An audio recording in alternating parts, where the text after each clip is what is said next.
হাঁড়িতে তেল দিচ্ছি। তেলে আবার দিচ্ছি নুন, দিচ্ছি হলুদ, আলু পেঁয়াজ কেটে রেখেছি দিয়ে দিচ্ছি। এবার দিচ্ছি জিরে, এবার দিচ্ছি ধনে, ধনে গুঁড়ো জিরে এবার হয়ে গেল। এবার নেড়ে দিচ্ছি।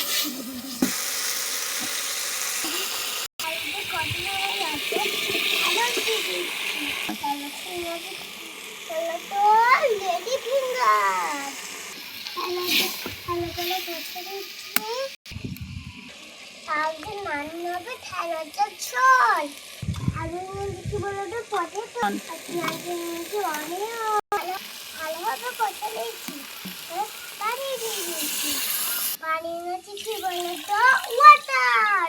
এবার নৌকা দিয়ে দিচ্ছি। কি বলো তো গরমে ঢেঁড়সে ঝোল খাবে, স্বাস্থ্যের জন্য খুব উপকার। বাই বাই বন্ধুরা, see you.